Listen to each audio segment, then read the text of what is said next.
મોતનો નિમિત્ત જો પોતે બનીશ ને ભગતને મારવાના ના હોય, ભગતને તો મિત્ર માટે તારવાના જ હોય છે.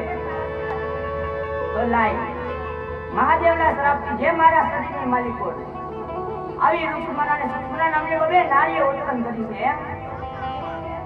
બંને નારીઓને આજ બહાર કાઢવું, સોળે સરકાર સજાવું અને આજ તેઓને 16 કરોડના ચૂંદડી બનાવે.